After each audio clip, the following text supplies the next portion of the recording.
오늘로 이제 기드온 묵상하는 거 10번째이고 이제 다음 주부터는 삼손을 묵상할 겁니다. 우리 사사기 8장 22절부터 32절 말씀을 가지고 이미 얻은 승리를 지키려면 이라는 제목으로 하나님의 말씀 같이 묵상하도록 합니다.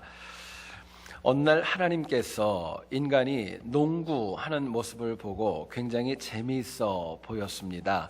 그래서 하나님께서 나도 한번 해봐야지 하고 이 땅에 마이클 조던으로 오셨다고 하는 농담이 있습니다. 마이클 조던은 여러분 아시는 대로 NBA 역사상 최고의 선수 중 하나이지만 그렇게 명성과 또 인정을 받는 것 그냥 어느 날 갑자기 된 것이 아니었습니다. 많은 분들이 그렇게 증언을 합니다. 마이클 조던은요, 연습 시간이 되면은 가장 먼저 와서 연습을 하였고요. 그리고 가장 늦게 연습 자리를 떠나는 연습벌레였다고 합니다. 그런데 이것을 모르는 많은 사람들은 조던의 성공과 명성에만 관심이 있지요. 이것을 지키기 위해서 얼마나 노력하고 얼마나 헌신하고 희생했는지에 관해서는 모르고 있다고 합니다. 어떤 사람이 전설적인 바이올리니스트였던 아이작 스톤을 만나서 이렇게 고백을 했답니다. 당신처럼만 연주할 수 있다면 저는 제 목숨이라도 바치겠습니다. 이야기를 했어요. 그러자 아이작 스톤이 얘기했답니다. 제가 한 일이 바로 그것입니다. 목숨을 걸고 연주하고 연습했다는 거예요. 여러분, 세상에서는요, 우리가 어떤 일에 성공할 수 있고 정상에 설 수 있는 거 쉽지 않습니다. 하지만 정상에 오른 후에 그것을 지킨다는 것, 사실은 그것이 더 어려운 문제입니다. 이유가 있습니다. 많은 사람들이요, 이 정도면 되었다라고 만족하는 성공 바이러스가 나도 모르게 내 심령 가운데 깊게 자리하고 있기 때문에 그렇습니다. 오늘 우리 여기 앉아있는 우리 모두는 다 아직 완전한 구원을 완성한 것 아닙니다. 구원이라는 완성의 길을 향하여 가는 여정 중에 있는 겁니다. 그런데 너무나도 많은 사람들이 이미 승리했다고 착각을 합니다. 물론 우리는 예수 그리스도의 십자가의 보혈로 승리했지만은요, 아직 우리는 끝나지 않은 전쟁과 그 여정이 남아 있습니다. 온전한 승리는 훗날 우리가 믿음을 지켰을 때 주님 주시는 것이고요, 더 온전한 천국의 완성은 예수 그리스도의 재림으로 인하여 완성되어지는 것입니다. 오히려 십자가 보혈로 주신 승리를 우리가 결코 빼앗기지 않기 위하여서 항상 믿음을 지키며 살아가야 되는 것, 우리에게 주신 하나님의 도전이고 또한 은혜입니다. 같이 읽은 본문의 내용을 보면 기드온이 미디안을 패망시킨 다음에 이스라엘 백성들 무려 40년 동안이나 평안하였습니다. 기드온은 13만 5천 명이나 되는 많은 군사를 불과 300명으로 기적과도 같이 전쟁에 나와서 그들을 격파하였습니다. 문제는 그렇게 대승을 거두었고 온전한 승리가 있었고 미디안이 더 이상 머리를 들지 못했다면요, 다시 사사들을 통한 악순환은 일어나지 말아야 마땅했습니다. 그런데 안타깝게도요, 이스라엘 백성들 미디안에게 온전하게 승리했음에도 불구하고 또다시 악순환이 시작되어졌고 또다시 이미 얻었던 승리를 지키지 못하여서 다른 사사들이 지속적으로 나오고 있는 것을 성경이 저희들에게 이야기하고 있습니다. 여러분은 세상에서 가장 큰 기적이 뭐라고 생각하십니까? 무엇이 가장 큰 기적일까? 한번 물어보시기 원합니다. 저는 그런 생각을 해봅니다. 죄인인 내가, 아무 공로도 없고 너무나도 부족한 죄인인 내가 예수 그리스도를 믿고 하나님의 백성 되었다는 거, 이게 가장 큰 기적이 아닐까 생각해 봅니다. 그렇다면은요, 우리가 기독교인 되었다는 거에 만족하지 않고 그 기독교인 되었다는 것을 지키며 살아가야 마땅한 것입니다. 기독교인답게 주신 은혜와 승리를 지키며 사는 것, 이것이 더 중요한 도전이기 때문에 그렇습니다. 오늘 본문을 통하여서 우리가 이미 얻은 구원의 승리, 우리가 어떻게 하면 그것을 지키며 살아갈 수 있을까, 하나님이 주는 메시지를 같이 한번 나누어 보기를 소원합니다. 첫 번째로 생각할 것은요, 우리에게 주신 이미 얻은 승리, 그것을 잘 지키기 위해서는요, 즉흥적이지 말아야 됩니다. 나에게 주신 승리를 지키기 위해서는요, 즉흥적으로 뭔가를 결정하는 거 하지 말라고 이야기합니다. 22절 말씀을 한번 보시죠. 그때 이스라엘 사람들이 기드온에게 이르되 당신이 우리를 미디안의 손에서 구원하셨으니 당신과 당신의 아들과 당신의 손자가 우리를 다스리소서 말씀합니다. 이스라엘 백성들은요, 미디안의 압제에서 해방이 된 다음에 너무너무 기뻤습니다. 그렇기 때문에 기드온에게 얘기를 하는 겁니다. 당신과 당신의 아들과 당신의 후손들이 우리를 다스려달라 이야기합니다. 문제는 당시에 정말 진정한 이스라엘 백성들의 왕은 하나님이셨습니다. 하나님의 통치와 하나님의 다스림을 전혀 생각하지 않고 다만 눈앞에 보이는 승리 때문에 기드온에게 우리의 왕이 되어달라고 요청했던 겁니다. 문제가 있습니다. 누구도 기도하지 않았습니다. 즉흥적이었고요. 기분에 따라서 그렇게 했다는 것을 저희들에게 보여줍니다. 뿐만 아니라 27절을 한번 보시죠. 기드온이 그 금으로 에봇 하나를 만들어 자기의 성읍 오브라에 두었더니 온 이스라엘이 그것을 음란하게 위함으로 그것이 기드온과 그의 집에 올무가 되니라 말씀합니다. 기드온은요, 자기를 왕을 삼으려는 사람들에게 그 의사를 거부로 나타냅니다. 그리고 갑자기 뜬금없이요, 그들에게 탈취한 금 귀고리를 달라고 이야기합니다. 생각해 보시면은요, 왕이 되어달라고 얘기했던 사람이 금귀고리 달라고 하는데 여러분 안 주셨겠어요? 다 주게 됩니다. 그리고 그것으로 성경을 보니까 기드온은 에봇을 만들어 가지고요, 자기 집에 기념품으로 삼았다고 이야기합니다. 기드온이 백성들이 청한 왕을 거부했다는 것 너무너무 귀한 일입니다. 그러나 그들에게 금귀고리를 갖다 탈취하여서 에봇을 만들었다는 것은 아무리 생각을 해도 너무나도 즉흥적입니다. 여러분, 에봇이 무엇이죠? 에봇은 뭐냐면은요, 대제사장의 복장 가운데 일부분입니다. 대제사장의 에봇을 가지고 하나님에게 묻는 것, 그것을 에봇이라고 합니다. 그런데 하필이면 왜 그 많은 그런 기념품이 있음에도 불구하고 기드온은 그 가운데서도 에봇을 요청했고 그것을 만들었을까? 참으로 납득이 가지 않습니다. 결국 그렇게 즉흥적으로 만들어진 에봇이 자신의 집안뿐만이 아니라 백성들을 미혹하게 하는 올무로 작용하게 되었던 것입니다. 우리가 아무리 큰 승리를 얻어도 즉흥적인 결단이 반복되어지게 되면은요, 이미 얻은 승리를 우리가 잃어버릴 수도 있는 겁니다. 그렇기 때문에 신앙에는 이 결정이 옳은지 바른 길을 가고 있는지 신중하고 또 신중해야 마땅합니다. 자, 그렇다면은요, 우리가 이미 얻은 영적인 승리를 지키기 위하여서 즉흥적이지 않고 신중하기 위해서는 과연 어떤 태도가 필요할까 묻게 됩니다. 본문은 저희들에게 이렇게 얘기를 합니다. 우리가 신중하기 위해서는 좀 더 멀리 볼 줄 알아야 됩니다. 좀 더 원대한 비전을 가지고 눈앞만 보는 것이 아니라 멀리 볼 줄 아는 지혜가 필요하다고 저희들에게 도전합니다. 본문 22절을 다시 한번 좀 보시기 원합니다. 당신이 우리를 미디안의 손에서 구원하셨으니 당신과 당신의 아들과 당신의 손자가 우리를 다스리소서 말씀을 합니다. 30절을 여러분 보시게 되면은요, 기드온은 아내가 굉장히 많았답니다. 아들이 무려 70명이나 되었다고 이야기를 합니다. 그런데 생각해 보시면은요, 훗날 기드온의 아들 가운데 세겜에서 있었던 첩의 아들이었던 아비멜렉이 무려 70명이나 되는 형제를 갖다가 한 바위 위에서 한날에 몰살하고 맙니다. 이스라엘 백성들은요, 기드온의 후손들이, 기드온은 훌륭했지만 그 아들들과 그 후손들이 어떤 믿음을 가지고 있고 얼마나 영적으로 성숙했는지에 관해서 그들은 멀리 보지 못했던 것입니다. 다만 미디안을 이겼기 때문에 너무나도 흥분하였고 또 눈앞에 보이는 그 승리 때문에 기드온과 그 자손들과 후손들에게까지도 왕위를 맡기는 그런 모습을 보여주고 말았던 것입니다.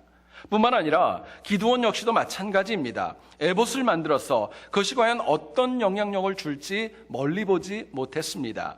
단순하게 전쟁의 기념품을 생각했겠죠. 그러나 그것이 훗날 이스라엘 백성들을 영적 올무에 빠뜨릴 수 있다는 그런 것 전혀 멀리 보지 못했던 겁니다. 그래서 본문 27절을 보시면은요, 이스라엘이 에봇을 음란하게 섬겼다라고 성경은 이야기합니다. 여기서 이 음란하다라는 말에 히브리 원어를 보게 되면은요, 우상을 섬길 때 나오는 단어와 똑같은 단어입니다. 결국 하나님을 믿고 하나님이 주신 승리 가운데 살았던 기드온이 정말 우상을 음란하게 섬길 수밖에 없도록 이끌어가는 역할을 감당하고 말았던 것입니다. 생각해보면 기드온이 좀 더 신중하게 멀리 보았다면요, 이스라엘 백성들 가운데 사사가 과거에 왜 있었는지, 그런 악순환이 왜 있었는지에 관하여 생각했을 겁니다. 신중했다면요, 왜 이스라엘이 과거에 얻은 승리를 놓치고 또다시 매번 어려움에 빠지게 되었는지 생각했을 겁니다. 이스라엘에서 기드온 이후에 또 사사가 세워진 이유가 있습니다. 하나님이 주셨던 교훈을 잃어버렸습니다. 뿐만 아니라 미래도 보지 못했고 멀리 보지 못하고 지금 눈앞에 있는 것에만 만족하고 있었기 때문에 그들은 넘어질 수밖에 없었고 진리로부터 멀어질 수밖에 없었던 겁니다. 여러분, 우리의 인생과 우리의 미래가 정말로 지금보다 나아지기를 원하신다면요, 눈앞만 보지 말고 멀리 볼 줄 아는 신중함이 우리에게 너무나도 소중합니다. 생각해 보시면은요, 지금 내가 당하는 아픔과 고난, 어쩌면 내가 너무나도 멀리 보지 못하고 경솔했기 때문에 내가 자초한 겁니다. 만일 한 번만 더 생각하고 신중했다면 지금의 어려움은 어쩌면 없었을지도 모르는 것입니다. 멀리 볼 줄 아는 지혜와 통찰력, 이거 참 소중하죠. 그런데 이것은요, 인간적으로 내가 결단을 하고 누군가한테 배우고 책으로 얻는 거 아닙니다. 멀리 볼 줄 아는 신중함과 그 통찰력은요, 오직 위로부터 주시는 하나님의 은혜로 공급받을 수 있는 것입니다. 사도 바울은요, 하나님을 만난 다음에 과거의 모습으로 돌아가지 않고 헌신하고 충성했습니다. 오히려 자신이 얻었던 영적 승리를 갖다가 자신만이 아니라 영적인 후계자들에게 대대손손 계승해 주기를 원하는 마음이 깊이 있었습니다. 그렇기 때문에 디모데후서 2장 2절을 보면 영적 아들이었던 디모데에게 이렇게 얘기를 합니다. 또 내가 많은 증인 앞에서 내게 들은 말을 충성된 사람들에게 부탁하라. 그들이 또 다른 사람들을 가르칠 수 있으리라 이야기합니다. 이미 얻은 영적인 승리, 이거 지키겠다는 겁니다. 이 대에서 끝나는 것이 아니라 디모데에게 전달되어지고 그것이 대대손손 계승되어지기를 원하는 마음이 바울에게 너무나도 간절했던 거예요. 그래서 할 수 있는 대로 많은 증인을 세우고 충성된 사람들에게 하나님 주신 복음을 부탁하라고 명령형으로 이야기합니다. 바울은요, 디모데에게 이 과업을 부과했을 뿐만이 아니라 본인 자신도 역시 많은 사람들을 세우고 동역자들을 세워나가는 그 모습을 보여줍니다. 저희들이 신약 성경을 보면은요, 바울이 13권의 서신서를 기술하였습니다. 그 가운데 보면은요, 다른 어떤 신약에 있는 책들보다 바울이 쓴 그 서신서에는 사람의 이름이 굉장히 많이 나옵니다. 그들 가운데 세상으로 간 사람도 있었지만 하나님의 백성 가운데 함께 동역했던 영혼들이 훨씬 더 많이 있었습니다. 이유가 있습니다. 그 동역자들 바울이 함께하기를 원했고 그들을 통하여 하나님의 말씀이 대대손손 지켜나가기를 원하는 그 바람과 소망이 있었다는 것 저희들에게 보여줍니다. 여러분, 우리가 신중해야 됩니다. 그냥 눈앞에 보이는 것으로 결정하고 즉흥적으로 되는 거는요, 하나님 기뻐하는 모습 아닙니다. 신중하기 위해서는요, 저는 말씀을 묵상하다 그런 생각이 들었습니다. 다른 누구도 아닌 바로 나 자신을 향하여서 거룩한 의심이 필요합니다. 거룩한 의심이 필요한 거예요. 물론 하나님이 우리에게 주셨던 복음과 말씀에 관해서는 의심하시면 안 됩니다. 그거는 있는 그대로 아멘으로 화답하고 받는 것입니다. 그러나 내가 지금 하고 있는 것이 옳은지 그른지 그 여부는요, 날마다 의심하는 지혜가 필요합니다. 문제는 내 자신에 대해서 의심 없이 살아가기 때문에, 다 잘하고 있다고 생각을 하기 때문에 내가 얻었던 승리조차도 잃어버리고 살아갈 때가 너무나도 많이 있기 때문에 그렇습니다. 여러분, 의심하셔야 돼요. 내가 하는 것에 대해서 바른 길을 가고 있는가, 이게 옳은 길인가, 좀 더 멀리 보는 지혜가 저희들에게 필요한 것입니다. 지난 10월 21일 중국의 흑룡강성에 있는 가장 큰 도시가 있죠. 하얼빈시가 하얼빈시가 있습니다. 이 하얼빈시에서는요, 10월 21일 날 모든 학교가 휴교령을 내렸습니다. 뿐만 아니라 모든 도시가 완전히 마비가 되고 말았어요. 이유가 있습니다. 하얼빈시에 있었던 스모그가 발생을 했는데요, 신문을 보니까 무려 세계보건기구에서 얘기했던 것보다 40배나 더 높았다고 이야기합니다. 엄청난 양입니다. 스모그로 인하여서 눈으로 보이는 거리가 불과 10m도 되지 않았답니다. 운전을 하고 다니는데요, 도저히 신호등이 보이지 않아가지고 수많은 교통사고가 날 수밖에 없었답니다. 근데 더 심각한 것이 있습니다. 여러분, 하얼빈은 굉장히 추운 지역 아닙니까? 그날 10월 21일이 바로 추위가 다가오자 처음으로 난방을 시작한 날이 그만큼 스모그가 심했다는 거예요. 이 말은 무슨 말이냐면은 앞으로 추운 겨울이 돼가지고 난방을 더하게 되면은요, 스모그는 더하면 더했지 덜하지 않는다는 겁니다. 하얼빈뿐만이 아니라 길림성 장춘이라는 곳에서는요, 스모그가 거기도 역시 굉장히 극심해가지고 내가 손을 뻗었는데 이 손끝이 보이지 않을 정도로 너무나도 극심했다고 신문이 이야기합니다. 여러분, 중국은요, 스모그 해결을 위해서 시내버스 연료를 천연가스로 대체하고 있는 중입니다. 차량의 운행을 단계별로 제한하고 있습니다. 그러나 역부족입니다. 이미 늦어버리고 말았어요. 결국 중국은 멀리 보지 못했던 겁니다. 신중하지 못했던 거예요. 그냥 있는 그대로 자원 다 써버렸고 그냥 사용해버리니까요. 결국에는 극심한 스모그로 인하여서 지금은 오도 가도 못하는 그런 상황이 되고 말았던 겁니다. 만약에 중국이 조금이라도 신중하고 조금이라도 멀리 보고 자원을 보고 미래를 볼 수 있었다면요, 아마도 오늘과 같은 그런 일은 일어나지 않았을지도 모르겠습니다. 중요한 것은요, 내 자신도, 하나님의 백성인 내 자신도 조금이라도 방심하고 경솔하면은요, 나를 제대로 신중하게 영적으로 의심하지 않으면 내 인생에도 영적 스모그가 다가올 수 있어요. 내 인생에도 다가올 수 있습니다. 영적인 스모그가 나에게 다가오면은요, 앞이 보이지 않습니다. 거리가 분별되지 않는 것입니다. 모든 것들이 다 마비될 수 있다고 경고합니다. 여러분, 그렇기 때문에 우리가 더 멀리 보고 신중하기 위해서는요, 항상 내 자신을 의심하고 한 번 더 생각하는 지혜가 필요한 것입니다. 정말 이것이 하나님의 뜻일까? 내가 이것을 함으로 인하여서 사람과 하나님과 모든 사람들에게 영광을 돌릴 수 있고 그들이 기뻐할까? 물어보는 지혜가 저희들에게 필요한 것입니다. 결국 매사에 바른 의심, 거룩한 의심으로 인하여 한 번 더 생각하고 하나님 위주로 생각할 때 우리가 즉흥적으로 빠지지 않는 것입니다. 하나님 주시는 지혜를, 승리를 지킬 수 있는 것입니다. 그렇게 신중함으로 멀리 볼 때 하나님께서 우리의 신중함에 은혜를 더하실 겁니다. 간절히 원하는 것은요, 즉흥적이지 말고요, 거룩한 의심을 가지고 한 번 더 생각하심으로 인하여서 하나님이 나에게 주셨던 영적인 승리 끝까지 지키는 우리 모두 될 수 있기를 주님의 이름으로 축원드립니다. 두 번째로 생각할 것은요, 우리가 이미 얻은 승리를 지키기 위해서는 우리의 믿음이 변질되지 말아야 됩니다. 믿음이 변질되지 말라는 거예요. 본문 23절 한번 보시죠. 기드온이 그들에게 이르되 내가 너희를 다스리지 아니하겠고 나의 아들도 너희를 다스리지 아니할 것이요 여호와께서 너희를 다스리시리라 말씀합니다. 여기까지 보게 되면은요, 기드온은 여전히 하나님과 진심으로 동행하는 모습을 보여줍니다. 그런데 기드온은요, 어떤 특별한 목적, 설명, 이유도 없이요, 탈취한 금 귀고리로 에봇을 만들었고 결국 이스라엘 백성들에게 영적인 올무를 제공하고 맙니다. 또한 기드온이 군사 32,000명을 300명으로 축소했다는 것, 하나님의 뜻에 온전하게 순종했기 때문에 가능했던 겁니다. 그런데요, 오늘 보면 30절부터 31절을 한번 보시죠. 기드온이 아내가 많으므로 그의 몸에서 낳은 아들이 70명이었고 세겜에 있는 그의 첩도 아들을 낳았으므로 그 이름을 아비멜렉이라 하였더라 말씀합니다. 기드온은요, 전쟁이 끝난 다음에 무려 40년 동안을 생활하였고 이스라엘이 평안한 가운데 있었습니다.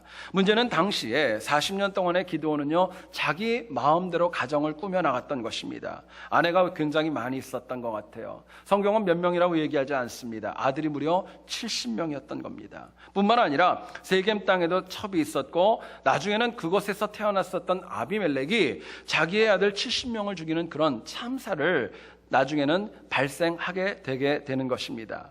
아마도 여러 가지 많은 요인이 있을 수 있겠습니다. 왜 이렇게 됐을까요? 이유가 많이 있겠지만은요, 그 중에 가장 핵심적인 것은 뭐냐면은요, 처음과 같은 기드온의 믿음이 이제는 변질되었기 때문이었습니다. 믿음이 변질되고 보니까 하나님이 아닌 에봇을 만들어 물으려고 했습니다. 믿음이 변질되고 보니까 자기 욕망대로, 자기 눈에 보이는 대로 가정을 꾸몄고 하나님의 뜻에 순종하지 않았던 겁니다. 여러분, 믿음의 변질은요, 다른 그 무엇보다도 굉장히 중요하고 굉장히 큰 문제입니다. 믿음의 변질은 이 땅의 인생을 바꿀 수 있고 하나님 주시는 천국의 선물까지도 바꿀 수 있는 너무나도 중차대한 문제이기 때문에 그렇습니다. 우리가 많이 쓰는 말 가운데 그런 말이 있죠. 10년이면 강산도 변한다고 얘기를 합니다. 근데 요즘은 조크 가운데 그런 말이 있답니다. 10년이면은요, 천국과 지옥도 바뀐답니다.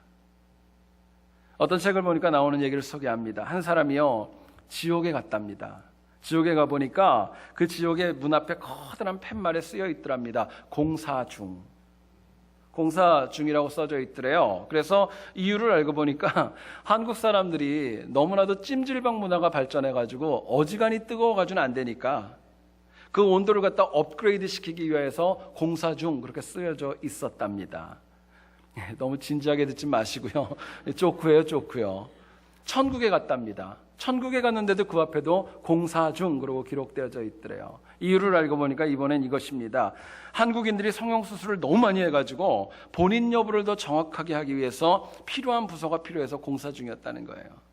참 재미있는 이야기죠. 사람은 누구나가 여러분 바뀔 수 있어요. 문제는요, 내가 선하게 바뀔 것인가 악하게 바뀔 것인가, 이게 차이가 있을 뿐입니다.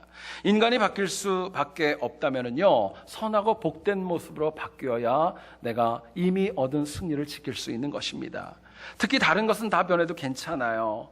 외모가 변하는 것도 괜찮고 다른 어떤 결단, 내가 잘못 선택한 것 바꾸는 거, 이건 괜찮습니다. 그러나 하나님을 향한 믿음만큼은 변하지 마셔야 됩니다. 하나님만을 사랑하고 예수 그리스도를 온 몸과 내 마음과 정성과 힘과 뜻을 다하여 하나님 사랑하는 것은 절대로 바꾸시면 안 됩니다. 한결같이 유지되셔야 돼요. 자, 그렇다면 우리가 이미 얻은 승리를 위하여서 우리 믿음이 변질되지 않으려면, 한결같으려면 과연 뭐가 필요할까? 저희들이 묻게 됩니다. 본문은 얘기를 합니다. 항상 하나님께 묻고 살아가라고 얘기합니다. 기도하며 살아갈 때 우리가 영적으로 변질되지 않는다고 도전하는 겁니다. 저희들이 기도원을 10주 동안 묵상을 했습니다. 성경의 많은 인물들 가운데 기도원만큼 하나님 앞에 묻고 살았던 영적 영웅도 거의 없습니다. 미디안 전쟁에 출정하기 전에 양털 뭉치를 가지고 하나님의 뜻을 물었습니다. 또한 미디안 진영에서 꿈 해몽을 들을 때도 그냥 나간 거 아닙니다. 기도하고 나갔기 때문에 하나님이 듣게 하셨습니다. 그런데 오늘 본문을 보면 미디안 백성과의 전쟁에서 완전하게 승리했음에도 불구하고 한 번도 어떤 표현도 하나님 앞에 엎드려 기도했다는 말이 나오지 않습니다. 금 귀고리를 수고하였을 때도 즉흥적이었죠. 전혀 기도하지 않았습니다. 하필이면 그 많은 기념품과 만들 수 있는 것들이 너무너무 많이 있었을 터인데 에봇을 만들 때도 역시 하나님 앞에 무릎 꿇어 기도하지 않았던 겁니다. 많은 아내를 구하고 자녀를 낳았을 때도요, 하나님 앞에 엎드려 기도하고 하였더라, 이런 말 나오지 않습니다. 결국 기도원이 기도하지 않았기 때문에 선하고 복된 온전한 승리가 시간이 지나면서 변질되어졌고 이미 주신 승리를 지키지 못하게 되고 말았던 것입니다. 요한계시록 2장 4절을 보면 성경이 이렇게 얘기를 합니다. 그러나 너를 책망할 것이 있나니 너의 처음 사랑을 버렸느니라. 처음 사랑을 버렸다고 이야기합니다. 사람이 처음 사랑을 잃어버리면은요, 믿음이 변질된 겁니다. 그러면 책망받을 수밖에 없다고 얘기합니다. 그런데 많은 분들이 본인도 모르는 사이에 타성에 젖어서 하나님이 나에게 주셨던 처음의 사랑 잃어버린 채도 모르고 살아갑니다. 문제는 처음 사랑을 체험하고도 기도하여서 내 믿음을 지키지 않으니까 결국에 가서는요, 내가 이미 얻은 승리 다 놓쳐버리고 마는 것입니다. 잊지 마십시오. 기도하지 않으면은요, 누구라도 그 믿음은 변질될 수밖에 없습니다. 기도하지 않으면은요, 우리의 처음 사랑을 다 잃어버릴 수밖에 없는 것입니다. 기도하지 않으면 하늘로부터 주시는 영적 공급 끊어지는 겁니다. 복의 통로도 막히고 마는 겁니다. 기도하지 않으면은요, 겸손보다는 타성에 젖을 수 있고, 기도하지 않으면 하나님과의 관계도 멀어질 수밖에 없는 것이 이치입니다. 결국 아무리 위대한 신앙이라 할지라도 하나님 앞에 기도하는 영혼은요, 절대로 하나님 주신 은혜와 능력의 자리를 탈선하지 않고 지키며 살아갈 수 있는 것입니다. 저희들이 성경을 보면 아브라함과 롯이 함께 살 때는요, 누가 더 풍성할지 우열을 가리기 힘들 정도로 둘 다 굉장히 많이 풍성하고 넉넉했습니다. 그러나 함께 살 수 없어서 서로 나뉘게 됩니다. 나중에 평가를 보게 되면은요, 아브라함은 훗날 예수 그리스도의 조상이 되어서 지금도 존경받고 있습니다. 그러나 롯을 보게 되면은요, 이방인이었던 모압과 암몬 족속의 조상이 되었고 지금도 역시 지탄의 대상으로 기억에 남고 있습니다. 가장 큰 원인이 있습니다. 그 원인은 뭐냐면은요, 아브라함은 때마다 일마다 하나님 앞에 기도하는 영혼이었습니다. 하나님 앞에 자기를 위해 기도했습니다. 롯, 정말 자기를 버리고 자기 위주로 살았던 조카를 위해서 간절히 기도했고요. 심지어는 망해가고 있는 소돔과 고모라 땅을 위하여서 6번이나 간구할 정도로 아브라함은 기도하는 사람이었습니다. 그러나 이 롯은요, 어렵고 힘든 일을 만나도 하나님 앞에 기도하지 않았습니다. 기도하지 않았을 뿐만이 아니라 기도하려는 마음조차 보이지 않았기 때문에 그 영혼은 세상의 방법을 쫓았고 범죄로 생을 마감하고 말았던 것입니다. 여러분, 제 얘기를 잘 들어보시죠. 사람이 탁월하고 신실해서 기도하는 거 아닙니다. 어떤 특별한 능력이 있기 때문에 우리가 기도하는 것이 아니라 우리가 기도하니까 탁월하고 신실하게 되는 것입니다. 기도하는 게 먼저입니다. 결국 기도해야 내가 내 믿음을 지킬 수 있고 내 믿음이 성장할 수 있고 더 나아가서는요, 많은 선한 영향력을 끼칠 수 있는 것입니다. 최근에 신학교에서 강의를 하다가 1920년과 1930년대에 한국이 일본의 식민지로 많은 어려움을 겪었다는 것을 보게 되었습니다. 영적으로도 힘들었고 육적으로도 많은 박해와 어려움이 있었습니다. 경제적인 수탈이 있었고 정치적으로 종교적으로 많은 박해와 압박도 있었고요. 시간이 지나면 지날수록 민족의 정체성까지 빼앗아가는 일본의 만행을 보게 되었습니다. 그런데 그렇게 어려울 때 한국 교회의 많은 목사님들 가운데 유독 3명의 유명한 부흥사들이 있었고 그들이 어려움 중에 있었던 민족의 아픔과 눈물을 위로해 주었다는 것을 배우고 읽게 되었습니다. 여러분, 그 3분의 주인공은 누구냐면요, 길선주 목사님, 또 김익두 목사님, 한 명은 감리교 목사님이신 이용도 목사님이라고 할 수 있습니다. 여러분, 그들을 보게 되면은 그분들이 가는 곳마다 은혜가 있었습니다. 치유가 있었습니다. 미래를 보는, 암울한 시대 가운데에서도 미래를 바라보는 통찰력을 제시하게 되었던 겁니다. 놀라운 것은요, 이 3명의 목사님이 가지고 있는 공통점이 있었습니다. 그들은 기도하는 사람들이었습니다. 엎드려 기도하는 사람들이었어요. 길선주 목사님이 여러분 누군지 아십니까? 장로교에서 가장 먼저 안수를 받았던 제 1대 목사님을 해도 과언이 아닙니다. 그분은요, 새벽 기도회를 만들었고 철야 기도회를 만들었고 통성 기도를 이끌었었던 기도의 사람이었었습니다. 김익두 목사님이요, 평생 동안 사역을 하면서 무려 10,000명이 넘는 영혼들을 병을 고쳐주면서 신유의 은사를 베풀었었던 기도의 사람이었습니다. 이용도 목사님은요, 기도하기 시작하면 일주일 동안을 기도하고 3일을 기도하면서 하나님 앞에 엎드릴 줄 아는 사람이었던 거예요. 한결같이 그들은 엎드려 기도할 줄 알았고, 그래도 세상은 계속 변해갔지만은요, 그들은 믿음을 지켰고 많은 영혼들이 믿음을 지키는데 함께 동역할 수 있었던 겁니다. 여러분, 그러고 그렇게 기도했던 그 능력으로 울분과 아픔에 쌓여 있었던 한 민족을 어루만지고 위로할 수 있게 되었던 것입니다. 저는요, 우리 새한교회에 속한 많은 분들 가운데 더 많은 기도 모임이 있기를 소원합니다. 더 오래, 더 깊게 기도할 수 있기를 간절히 소원합니다. 여러분, 저는 새벽 기도에 나오는 것이 쉽지 않다는 거 참 잘 압니다. 근데 저는요, 새벽 기도에 나올 때마다 제 말 조금은 아쉬운 게 있습니다. 뭐냐면요, 새벽에 오는 정성도 있고 말씀을 사모하는 열정도 있다면요, 이제는 우리가 좀 더 해야 될 것이 있다면 기도하는 시간과 기도하는 깊이가 더 깊어지셔야 됩니다. 여러분, 우리들이 하나님 앞에 엎드리는 거 너무너무 중요하지 않습니까? 와가지고요, 말씀 듣고 또 짧게 바쁘고 그런 것도 있지만은요, 좀 더 조목조목 우리가 하나님 앞에 엎드려 기도하는 습관이 저희들에게 필요하지 않을까 기도해 봅니다.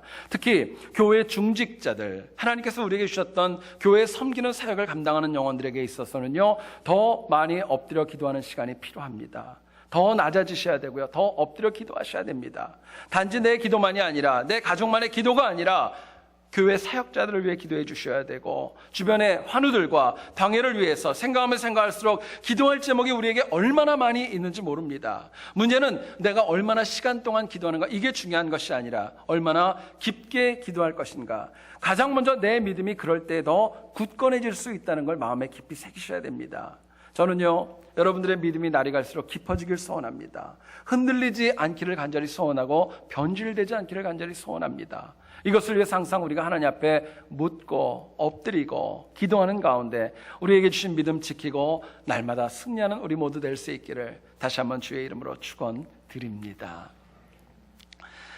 우리가 가지고 있는 믿음은요, 얻고 그냥 끝나는 정적인 개념이 아닙니다. 우리에게 주신 믿음은요, 시간에 따라서 바뀔 수 있는 동적인 개념이 있습니다.